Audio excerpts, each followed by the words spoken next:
Jimmy Akin's Mysterious World is brought to you by the Star Quest Production Network and is made possible by our many generous patrons. If you'd like to support the podcast, please visit sqpn.com/give.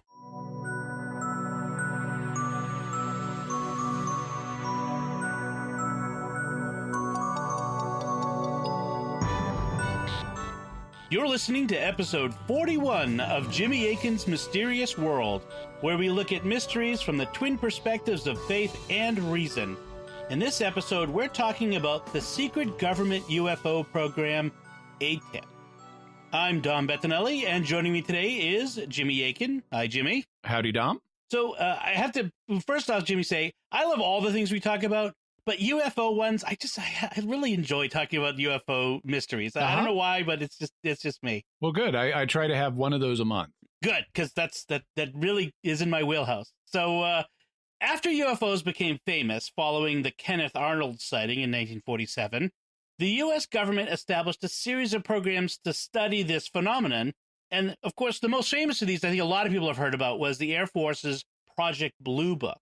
But Project Blue Book closed around 1970 with an announcement that further funding for the study couldn't be justified on the grounds of national security. And by the way, I just want to add in, there is a fictionalized TV series about Project Blue Book on the History Channel, which is worth your time. It was a lot of fun. The first season is finished. It is quite fictionalized, though. Quite, yes. Yes, it is. But following Project Blue Book, the Air Force's position was that it had no ongoing study of UFOs. But in December 2017, it was revealed that the new study had been launched. Its name was ATIP, which is an acronym, AATIP, and that's what we'll be talking about on this episode of Jimmy Akin's Mysterious World. So, Jimmy, what does this acronym AATIP stand for? It stands for Advanced Aerospace Threat Identification Program. So that tells you the basics of what they're doing. They're trying to identify threats of an advanced aerospace nature. And one of the things that its former director, Luis Elizondo, points out is he stresses, notice it's aerospace, not just aviation. So they're not just looking at threats that are in the sky. They're looking at dual environment threats, both atmosphere and no atmosphere. So both in the air and in space. Okay. How and when did the ATIP program start? Well, by the early 2000s, some members of the U.S. government became convinced that we needed to start studying UFOs only because UFO has negative connotations if you're trying to get government funding. It's kind of been redubbed unknown aerial phenomena, or UAPs. And the military had been encountering these UAPs or UFOs. So 3 senators who were active at the time, Ted Stevens, Republican of Alaska, Daniel Inouye, Democrat of Hawaii, and Harry Reid, Democrat of Nevada, supported the creation of this new program, as did former Senator John Glenn. Former senator and astronaut John Glenn. I was going to say Democrat of the Moon. So in 2007, they created a program called Advanced Aerospace Weapons System Application Program, or AWSAP. And it was run by the Department of Defense. So think the Pentagon, that's the headquarters of the Department of Defense. And the same year, the Defense Intelligence Agency, or DIA, solicited contracts with a group called Bigelow Aerospace Advanced Space Solutions, or BASS. And you may remember the name Bigelow from our Skinwalker Ranch episode. Bob Bigelow is an American billionaire who's made his fortune in the aerospace industry, but he also has an interest in UFO and fringe science phenomena. And so he's also sponsored privately NIDS, the National Institute of Discovery Science, that investigated Skinwalker Ranch. And he also sponsors the foundation BASS, Bigelow Advanced Aerospace Space Studies, which the department, the Defense Intelligence Agency, then contracted with to do some of the work as part of AWSAP. In 2008, OSAP evolved and ATIP was created. It's not clear to me, based on what's been said, if OSAP still exists or if it morphed into ATIP or exactly how they're related. But ATIP is a distinct program, and it was created to focus on researching advanced physics applications on 5 what they called observables that the UAPs exhibit. So there are these 5 characteristics that the UFOs or UAPs are exhibiting that they wanted to study. So what were these observables, and why were they considered important? The first one is instantaneous acceleration. So they would see craft that could just suddenly accelerate in a way that our craft can't. And to do that, you would need G-force protection for any inhabitants in there. If you can do instantaneous acceleration, you've got really high maneuverability, which is something you would want in a craft, military craft. They observed UAPs doing instantaneous acceleration in excess of 400 Gs, 400 times. So if you were on one of these things and didn't have protection, it would be suddenly you weigh 400 times as much as normal due to acceleration. So that's incredibly fast. It's far outside anything we can do. Any organic thing inside would be turned into a pancake. Exactly. Yeah. Okay. The second of the observables that they would see the UAPs displaying is hypersonic velocity. And that's something we have a limited ability to do. I know our planes can get up to like Mach 4, maybe a little more than that, maybe a few Machs higher than that. A Mach is the speed of sound. But these things that they were watching were officially clocked at 13,000 kilometers, 13,000 miles per hour, or Mach 17. And unofficially, according to the program director, Luis Elizondo, they were actually going much, much faster than that. So that's way beyond what we can do. You'll want these things for that kind of speed for rapid deployment and enemy evasion and things like that. And what was phenomenal about these is the UAPs were achieving these speeds without any of the standard traits of our aircraft. So even our hypersonic aircraft, they propel themselves based on reaction thrust. When you think about a rocket uses Newton's principle of for every action, there's an equal and opposite reaction. So what happens when a rocket propels itself is it's throwing stuff out of the back of the rocket, that flame you see. And it's that throwing stuff in one direction that propels the rocket in the other direction. That's the equal and opposite reaction. And so that kind of motor is known as a reaction motor. And you have to have some kind of reaction mass that you're throwing backwards in order to propel yourself forwards. Jets do that using air. A jet throws air in one direction to propel itself in the other direction.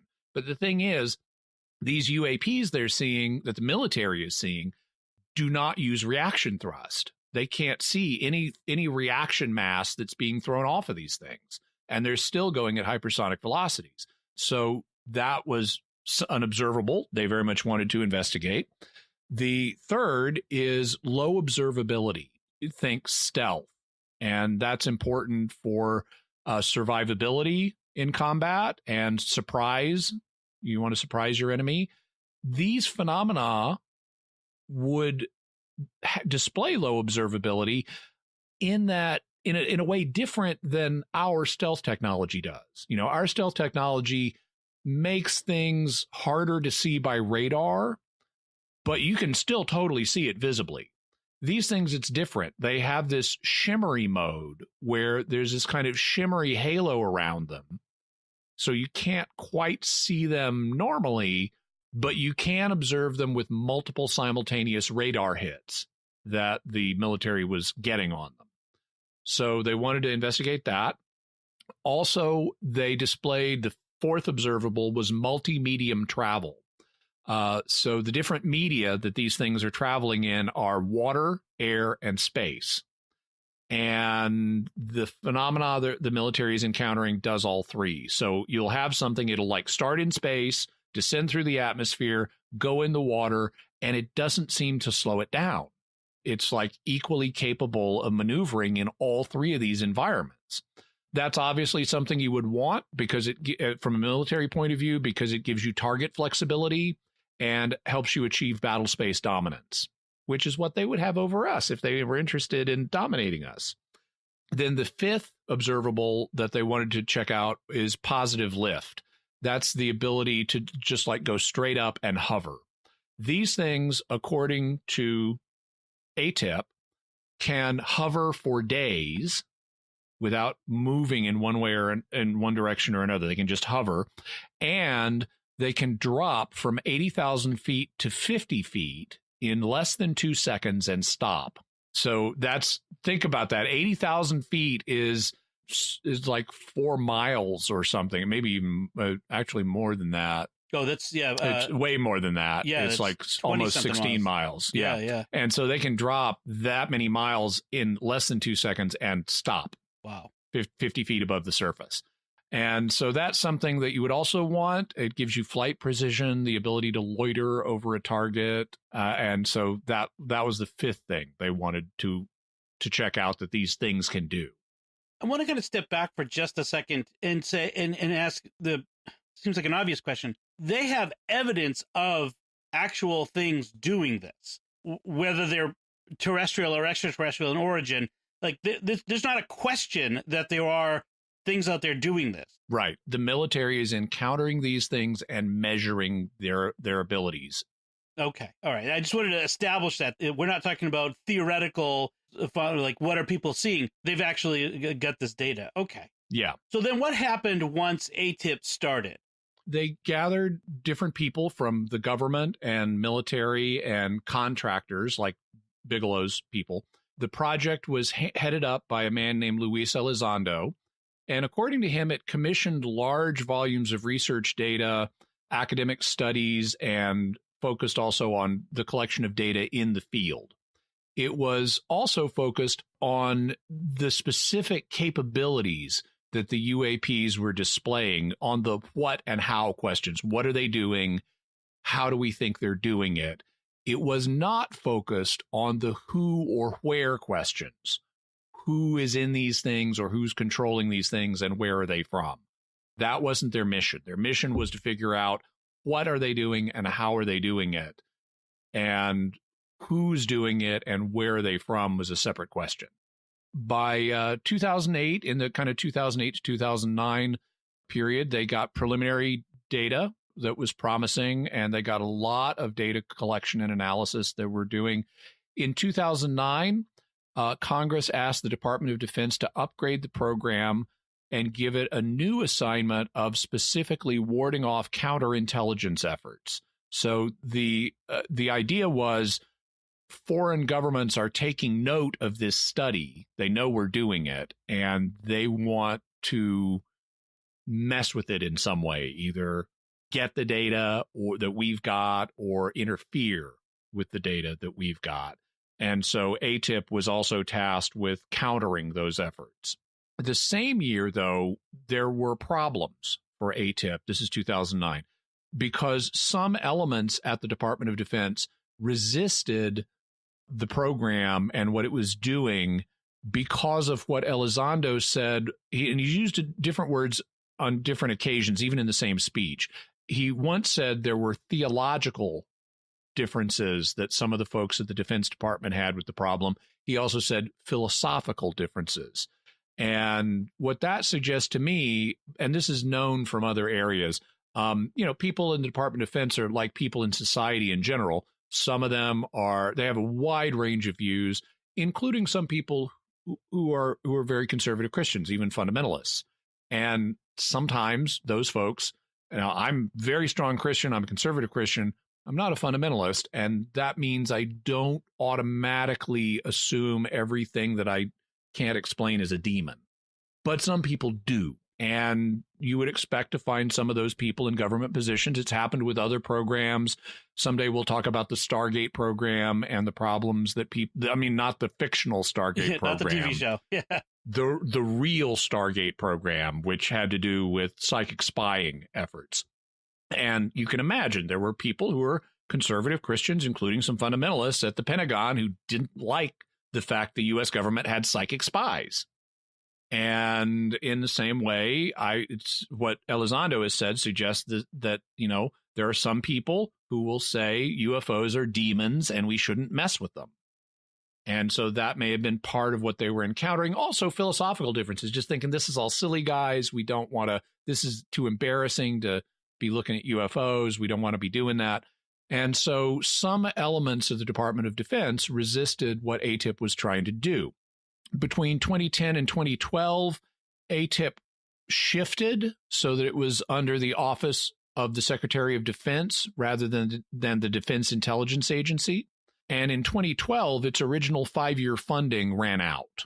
So does that mean that ATIP ended in 2012? You'll hear that a lot. If you look in press reports, they'll talk about how the funding went through 2012 and then it ran out, and so the program ended. But not according to Elizondo. Elizondo said that in 2013 and 2014, there was new government funding that was actually, I guess, allocated but then diverted to some other purpose. And because there was no stand-down order, so when the government creates a military effort, it continues to exist regardless of the funding that's there. And so even if you don't have funding, if you're not given a stand-down order, you keep doing your job. And they were never given a stand-down order. And so even though they had less funding to work with, they continued on a kind of minimal funding basis to fulfill their commission. So it kept going. In 2015 to 2017, he said they made several key observations, but the access list remained very restrictive. Not everybody could see the results. Even within the Defense Department and the Office of the Secretary of Defense could see the results. The distribution list was apparently really small. And that seems to have been by design. The folks who didn't like ATIP, the implication seems to be, were interfering with the free flow of this information within the Department of Defense. They were like blocking the results from getting to some of the supervisors.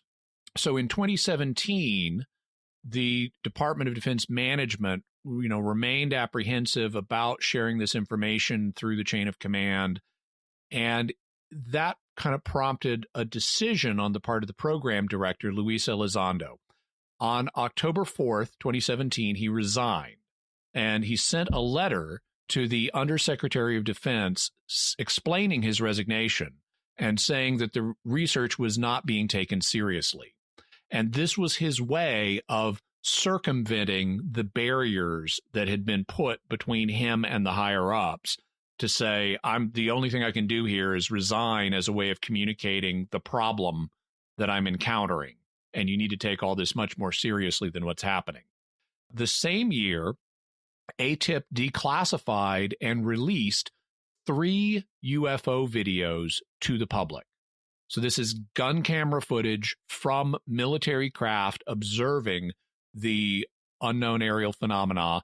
And these were leaked. These were not leaked. These were released. They were put through the declassification process and officially released to the public. Why would they release the formerly classified videos? You would think they would be a big deal. Yeah. According to Elizondo, it was to establish an unclassified community of interest. They wanted people who were not part of the classified world to know about this and talk about it. And the question is, well, what would they want this community of interest to do? I can think of 2 things. They might think, okay, there may be people out there who have expertise or knowledge or other sightings that could contribute to this and help us learn more. Or they might think, if we get people on the outside aware of this, they could help put pressure to get us actual funding again.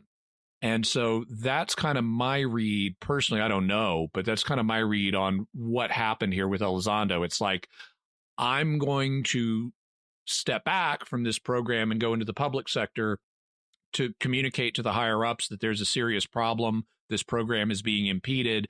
And then the program is going to release these videos as a way of getting people on the outside aware of the program so they can help support it from the outside and get it funding again and get it taken seriously. And in Elizondo's words, advance the conversation. And so, consequently, when all this went public, beginning on December 17th, 2017, major news media, including the New York Times, started covering this. Over the years, how much did the government spend on the ATIP program? In the original 5 years between 2007 and 2012, they apparently spent $22 million. And so that's a little more than $4 million a year for 5 years.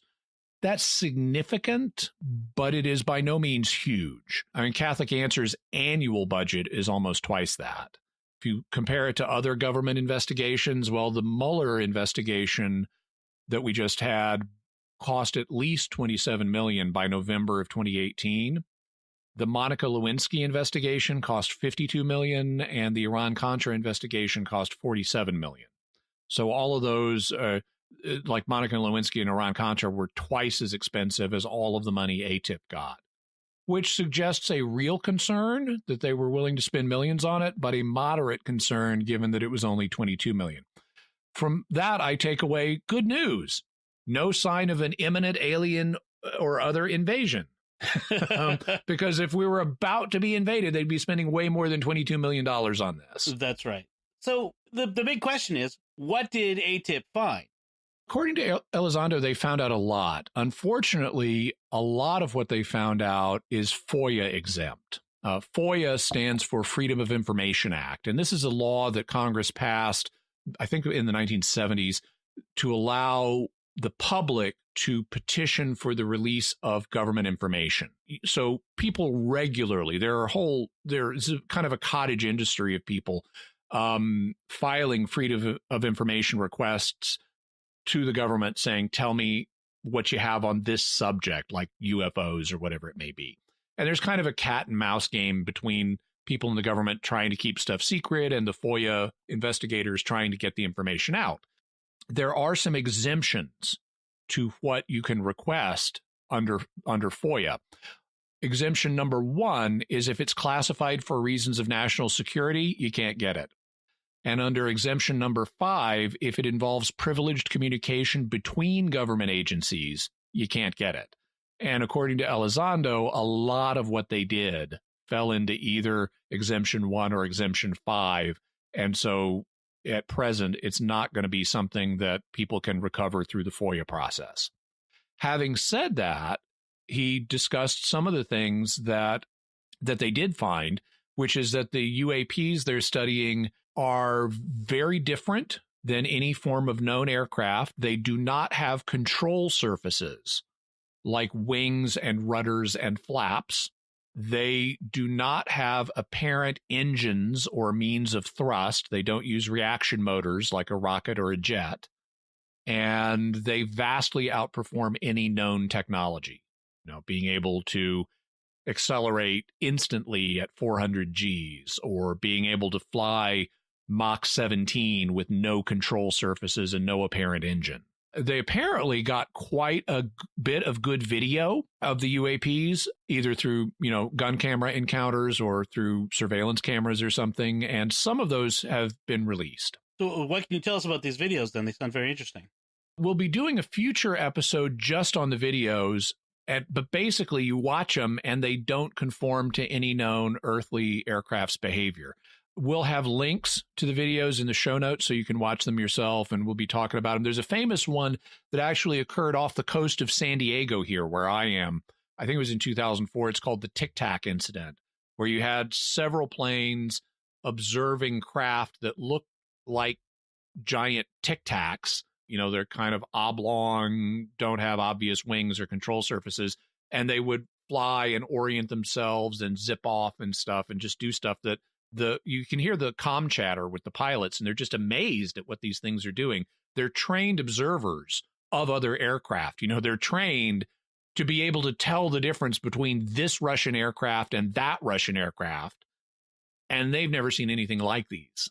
So very interesting stuff, and we'll be focusing in the future just on what they saw in the videos.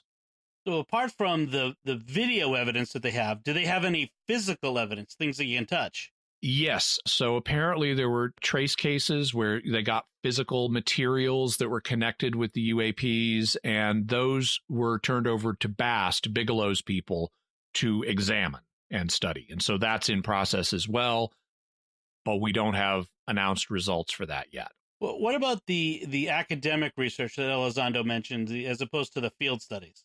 Here we got a much better idea. In just earlier this year, in 2019, a letter was released that contained the names of 38 academic studies that ATIP commissioned. Who is that letter from? It was released by a guy named Stephen Aftergood, who's from the Federation of American Scientists, and he got it through FOIA. So he was able to use the Freedom of Information Act to get this list of the stuff they commissioned. It was a letter sent by the Department of the Defense Intelligence Agency's Congressional Relations Division to Senator John McCain. It was a letter they actually sent back in January of 2018. And because this letter didn't fall into one of the exemptions, Aftergood was able to get it. And what were the contents of this letter? What did it say? So McCain, apparently, his original staff, this was obviously before he died, he passed on shortly after this, but his staff had sent a request to the Defense Intelligence Agency asking for information about ATIP. And so the Defense Intelligence Agency's Congressional Relations Division sent back a letter, and it said, here's a list of these papers that were commissioned for purposes of academic study. And it said that that ATIP's purpose was to investigate foreign advanced aerospace weapons threats from the present out to the next 40 years, close quote. So if you just take that at face value, it sounds like they're trying to downplay the UFO aspect of this. We're looking at foreign, not alien, foreign aerospace threats with about a 40-year time frame. So stuff our enemies may have up to 40 years from now. The letter then said that they were providing to McCain's office a list of all products produced under the ATIP contract for the Defense Intelligence Agency to publish. Okay, that's the nice government language there. So let's see. Does that mean that it contained a list of all the studies that ATIP produced? As Janet on The Good Place would say, unclear. It sounds to me like government talk for this is a select group of things. This is maybe all of the products produced under the ATIP contract for DIA to publish. Right. But that doesn't mean there aren't other ones that were not, quote unquote, for DIA to publish, like maybe classified unpublished stuff. Right. So given that little bit of language there, what kind of studies did they do? I won't list all 38, but here are some representative examples. They basically kind of fall into two classes. Some of them are fair. Some of the research papers are fairly straightforward. They include papers on space access. How do you get into space? Maverick inventor versus corporate inventor. What are the different management styles of like an Elon Musk versus somebody else? And, what kind of inventors might you want to work with as you're working on advanced aerospace things? Cockpits in the era of breakthrough flight. What kind of cockpit would you want to have? Technological approaches to controlling external devices in the absence of limb-operated interfaces. So how could you control things with your eyes or your brain? Detection and high-resolution tracking of vehicles at hypersonic velocities. Materials for advanced aerospace platforms. What do you want to build these things out of? Biomaterials. And an introduction to the statistical Drake equation. Now, the Drake equation, as people may be aware, is a proposal by the astronomer Frank Drake for estimating the number of technological civilizations in the galaxy. So really foreign. Yeah, not just foreign, but extremely foreign. And this is where the kind of, we're looking at foreign threats for 40 years into the future. That's underplaying what this program really does. It's not just foreign, it's extremely foreign. And so there's this new version of the Drake equation called the statistical Drake equation, and this paper was an introduction to that. So those are some of the more prosaic papers, if you can call them prosaic. But then there are the weird exotic papers. These include advanced space propulsion based on vacuum engineering. And when they're talking about vacuum, they're not talking about a Roomba or a Hoover. Right. They're talking about extracting usable energy from empty space. Now, this is like, if you've seen the fictional Stargate program, the TV show, this is like a ZPM or a ZPM. This Yes. is a 0-point energy, extracting energy from the vacuum. Invisibility cloaking, transversible wormholes, stargates, and negative energy. Wow. So there's the word Stargate for you right there in an official government document in the sense of wormhole between one place and another. High frequency gravitational wave communication. So the idea here is you would use gravity waves to communicate between widely separated areas. Anti-gravity for aerospace applications. Concepts for extracting energy from the quantum vacuum. Warp drive, dark energy, and the manipulation of extra dimensions. That's the title of one of these papers. Wow. Warp speed, Mr. Scott. Yeah. Aerospace applications of programmable matter. And in case you haven't encountered that term, programmable matter is like nanobots that you can tell to configure themselves into different shapes. That's why it's programmable. So you can basically, if you have this cloud of nanobots and you can tell them to make anything you want, that's programmable matter. And finally, space communication implications of quantum entanglement and non-locality. And what that means is instantaneous communication faster than the speed of light. So they're talking about building an Ansible. That's what that is. Wow. So this is like how our extremely foreign friends might be talking to their extremely foreign home base. Extremely. So do we have access to these studies, the content of these studies? Do we know we have these kinds of technology? Unfortunately, it can be tempting to get excited and think, oh, this is, you have these papers telling us how to do all this stuff. Not exactly. You'll notice these, with one exception, these are all not even classified. Their security ranking is unclassified / for official use only. So you don't even have to have a secret clearance to read these things. There is one paper, though, that is secret. It's not top secret. It's just secret. And its classification is secret / no foreign. And no foreign is slang for no foreigners, not for foreign eyes. So in order to read this one, you have to have a basic security clearance and you need to be an American. Okay. And what was this one about, this one that was classified secret? The title of it was State of the Art and Evolution of High Energy Laser Weapons. So you can see why we wouldn't want foreigners having access to this if it tells us this is what we know about the exact limits of the state of the art with laser weapons, because that's going to have implications for what we know we can do with them. Right. And we don't want other countries knowing exactly what we can do. There was, though, an unclassified version of this same paper that has the same title, but with not top secret, but with the secret bits cut out. Yeah, with the high energy laser weapons, there are prototypes of these on board ships and in airplanes now of high energy laser weapons. So I can see why that's classified secret, because we're making those operational. Those are within. Yeah, okay, I get that. So what were these papers for? Why did they create them? Basically, they're introductory papers that are meant to just provide a basic briefing to Department of Defense officials who aren't otherwise familiar with these concepts.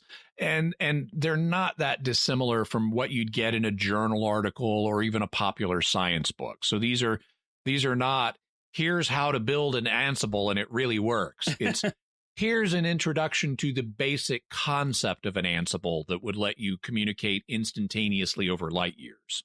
I suppose with the Department of Defense, you have a lot of civilian appointees, people who might be smart in their own field, but they're showing up being appointed by a president or administration or whatnot, who wouldn't necessarily have a background in this exotic stuff. So right, and so these are briefing papers meant to help them out.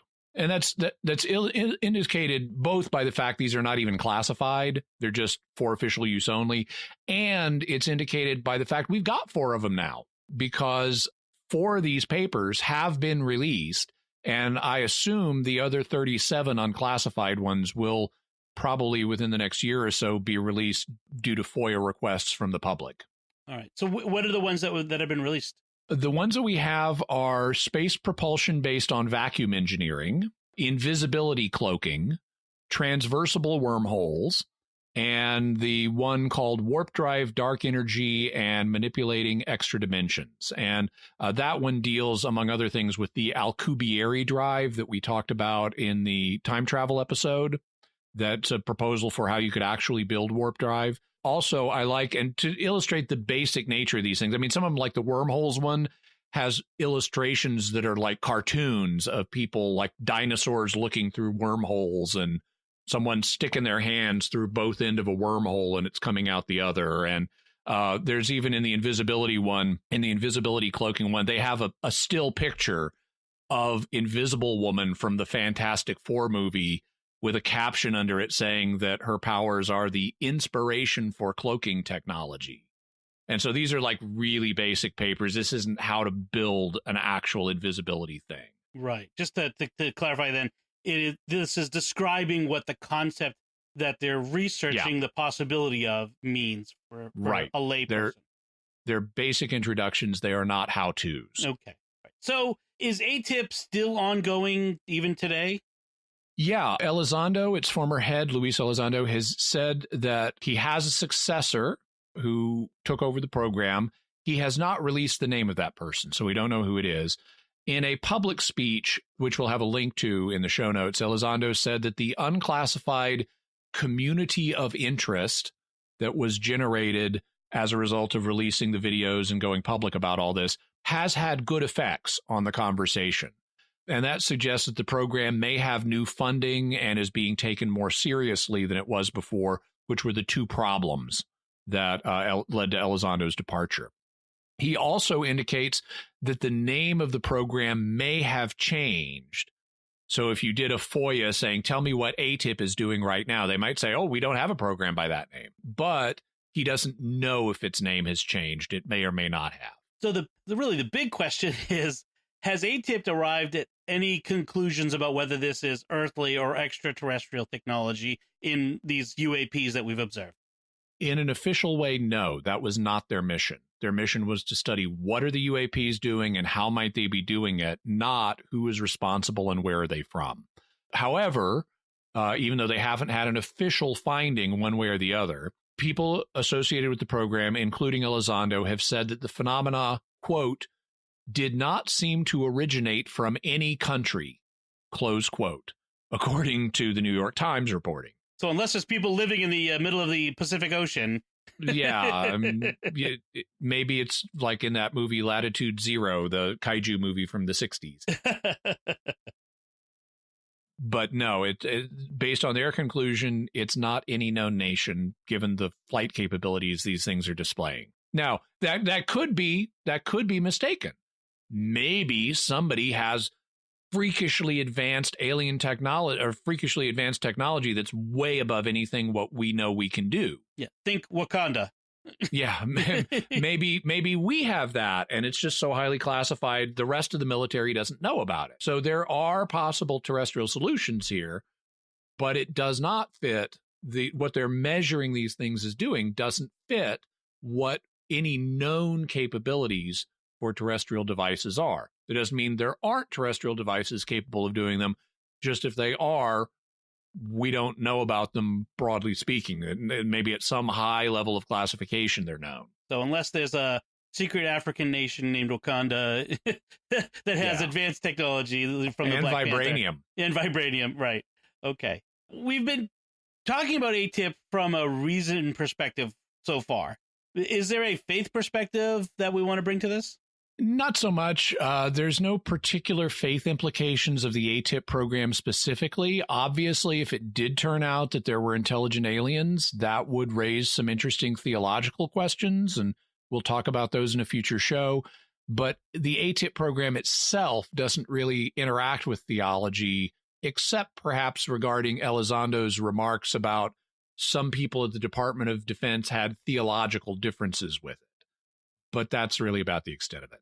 So do you have a bottom line you want to bring to this mystery?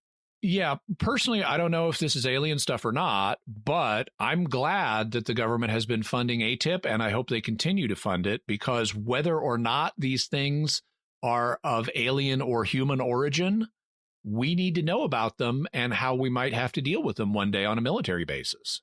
Okay. Yeah. I mean, if someone has the technology this advanced, that's important to know, no matter who they are. Excellent. So what are the further resources that people can go to find out more about ATIP?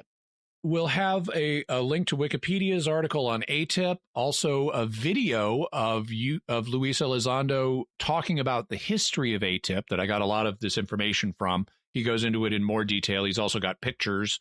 There's a second talk by Luis Elizondo that also has a lot of interesting information that's different than the first talk, as well as a Q&A session that followed the second talk. So we'll have links to those videos. We'll have a link to the New York Times, the original 2017 article from the New York Times on the program. We'll have a link to Elizondo's resignation letter, so you can see what he himself had to say when he left the program. And we'll have a link to the letter describing all of the programs or all of the studies that they funded, including we'll have several subsidiary links as well. One of them is to a site called the Black Vault. The Black Vault is one of these FOIA communities that I mentioned, where the guy who runs it, he started it when he was like 15 or something. He filed his first Freedom of Information request, and he's built this community of people who use FOIA to get interesting information out of the government, and they then store it at theblackvault.com. And so one of the things they have at that site is a backgrounder on the authors of the 38 ATIP studies. So even though we don't have all 38 of the studies yet, here's the people who wrote them and where they work and what their expertise is in and other things they've written on similar topics. So you can get an idea what's in those papers.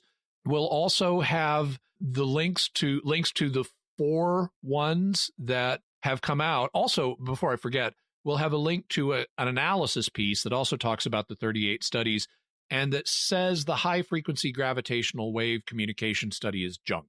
Okay. That they don't actually have the study, but based on other things the author has written, the authors of this opinion piece say they don't like that study. They think that concept's not going to work. But then we have the 4 actual studies that have been released. So we'll have the one on space propulsion based on vacuum engineering, the one on invisibility cloaking, which has the picture of Invisible Woman, the one on transversal wormholes that has the dinosaur cartoons, and the one on warp drive, dark energy, and the manipulation of extra dimensions.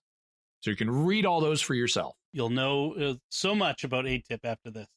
Yeah. All right. So we have our mysterious feedback we like to talk about. And this time we're talking about feedback from Alternative 3. Folks. Yeah, our April Fool's episode. I guess we could say now it was an April Fool's joke. I mean, you should have known by the fact that it released on April 1st. And we said April 1st, and it's April Fool's Day, and that's the day we're releasing this episode, isn't it? Wow, what a coincidence. And we even had a Rickroll in the show notes with one of the links. So yeah. It was what I particularly liked is when Jimmy chose this, he chose a topic that was itself originally an April Fool's joke. So I did like that. So we have some feedback. First one from Anthony on Facebook says, "You guys got me really bad. Good job." And I was very pleased to see thank you, Anthony. We got a lot of responses like yours. I was, had some trepidation about putting out the April Fool's episode. I didn't know I knew we'd get opinions on both sides, but I was very gratified that by far and away, the most opinions were from people who appreciated what we did and said, you got me, or I good job. I really enjoyed this. Because that was our goal, was to entertain people and Yes. have, it's a fun prank. Exactly. Yeah, that's the only reason we do it. And Ryan sent an email who said, last night I listened to your broadcast on Alternative 3, and you sure had me fooled. The quote-unquote documentary sounded very official, and your excellent acting, well, thank you very much, made the whole thing seem plausible in spite of the release date of the podcast and the intended release date of the documentary. I'll be sure to keep this episode in my prank arsenal to pass around next year. Cool. Share with friends. Yes. Prank your friends. It's always good. Claire on Facebook says, my kids told me about this episode on Tuesday. I told them they must be mistaken because episodes are released on Fridays. My 5 boys were wide-eyed and excited, discussing it among themselves. Very cool, SQPN. We can't wait to move to Mars and meet the sand aliens. Yeah, won't that be fun? And then Hux Explorer via our hashtag mysterious feedback on Twitter absolutely love the Alternative 3 episode of Mysterious World, Jimmy. I was already familiar with it from DC Comics' Big Book of Conspiracies. Really impressed you never broke character. Well, I watched enough professional wrestling growing up that I know never to break kayfabe. That's right. And then this one, I'm going to, you helpfully provided a pronunciation guide for me, Jimmy, but I'm going to try to make sure I don't get it wrong. Ma'al Seclin. Yeah, that's my guess. I don't know for sure, but just syllabificating it the way one would expect. Yes. Something like Ma'al Seclin. Yep. Says on YouTube, if you wanted to discredit information that you thought was going to get out, how would you do it? Present it as a joke. Dun, dun, dun. So maybe it really is real. And indeed, the Leslie Watkins, the primary author of the Alternative 3 book that was based on the documentary, there's a letter purporting to be from him out on the internet where he says, even though this was fiction, and I've constantly told people it was fiction, I've heard from so many people that I think now actually we may have stumbled onto something very close to something that's true. Well, given what we just talked about with ATIP, maybe there's something there. Then Ian from England writes via email. It says, gentlemen, I've hugely enjoyed each episode of Jimmy Akin's Mysterious World, but Alternative 3 was a particular delight. I vividly remember the original broadcast, I was age 12, and the excited conversation with my brother afterwards as we debated whether this was the explanation for UFOs. Yet even at that young age, doubts immediately started seeping in. My mother was much amused to see we had taken the show seriously, but the next morning papers ended the matter. Rather touchingly, I was far more upset by the non-discovery of life on Mars than gladdened by the temporary postponement of extinction. Yeah, it's like, oh, we get to live. Oh, but there's no life on Mars. Exactly. The ITV, he explains, the ITV companies were regionally based, and Anglia, which serves the part of eastern England where I live, had a reputation for quirkiness. Your American listeners might recall their long-running Tales of the Unexpected, which I believe were broadcast in the States. And then he says, I've long wanted to donate. I most certainly am now. Thank you, Ian. Thank you so much, Ian. We really appreciate your support and the support of all our patrons that make this podcast and all the other StarQuest podcasts possible. By the way, I was familiar with a different Tales of the Unexpected, I think, but if you go on YouTube, if you're an American, they actually have the ITV Tales of the Unexpected shows on YouTube. I watched one of them and I'm going to watch more. They're quite interesting. They're based, I believe, on the kind of quirky, slightly sinister stories of Roald Dahl. Oh, yes. Roald Dahl's quite an interesting figure. Okay, so thank you all for your feedback. We love to get your feedback, and we're so glad, like I said, so many of you enjoyed Alternative 3. I think people are going to be watching next year, so we're going to have to be particularly devious. Next year. So we'll see what we can do. So what do we have for mysterious headlines this week? You may wonder, what is Luis Elizondo up to now? And he's actually been hired. He's continuing to do similar work. He's been hired by a group called the To the Stars Academy of Arts and Science. He's working with some of the same people who helped with ATIP. They have a documentary series called Unidentified that's starting on the History Channel in May. So we're recording this in April, and I haven't been able to determine exactly when in May Unidentified is going to start, but it's going to cover the same kind of ground as ATIP. And I know they have like an episode or maybe more than one that they're going to be talking about the analysis of physical materials they've got in connection with the phenomena. And so we'll have a link to an article about the unidentified program on the History Channel that's coming up. And since this is scheduled to release on the third Friday of May, it may already have released on the History Channel. So you'll want to check that out. Also, speaking of space things and going to the moon, like happened in Alternative 3, I have a video of Vice President Pence announcing the U.S. policy to return American astronauts to the moon within 5 years. So by 2024. And so you can check out that video. Also, given mysterious aerospace stuff, the Russians just did a flyover of Area 51, which they are allowed to do under the Open Skies Treaty, which we are signatories of. So we get to overfly their secret bases too. And if you want to read about that, we have a link to it on the drive, to the article on thedrive.com. All right. So like we just said, when Ian said that he was going to donate now, we really are grateful to our patrons, to those who support us financially in doing the show. And we always want to take a moment at the end of every show to thank them, and on our behalf, but also on your behalf, because without them, we wouldn't have this show. But to thank them and to thank a handful, because there's so many of them, but we want to thank a handful by name. And today I want to thank Ryan R., Cindy M., Daniel C., Sally H., and Gregory F. You know who you are, and if there are multiples of you with the same first name and last initial, we're thanking you both, or more than one of you at a time. But it's your generous donations at sqpn.com/give that makes it possible for Jimmy Akin's Mysterious World to exist, but all the shows we're doing at SQPN. And you should go check out SQPN, because we've got a lot of great stuff going now, a lot of fun stuff that we've been doing. We recently had a show on The Godfather, which I had so much fun talking about. Because I'd never seen it before. Can you believe that? So, hey. So go check it out. And if you can, if you are enjoying the show and you have the means to do so, we would really appreciate your financial support by going to sqpn.com/give.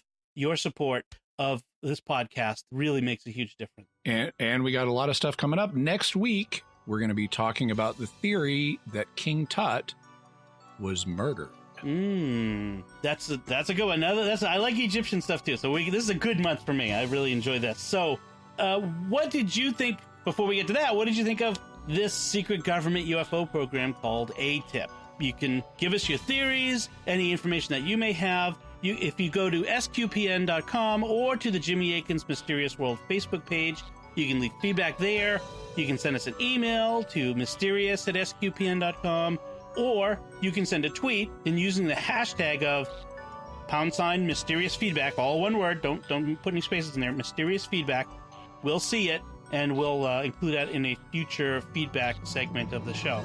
Be sure to check out. I always got to make sure I point this out. Be sure to check out the Mysterious World bookstore at our website. If you go to mysteriousworldstore.com, you'll find links to all the books and videos and other things that you can buy or stream and that sort of thing that Jimmy mentions in the show. I don't think we had any books this time, but in general, we have it for all the shows that we've done, and it's a really great resource there, all in one place. And if you buy stuff through that link, it helps support the show, so we really do appreciate that. So you can find links to the resources on ATIP that Jimmy discussed, and the links to the headlines on our show notes at sqpn.com/mysterious. Until next time, when we'll talk about King Tut, Jimmy Akin, thank you for exploring with us our mysterious world. Thanks, Dom. And once again, I'm Dom Bettinelli. Thank you for listening to Jimmy Akin's Mysterious World on StarQuest.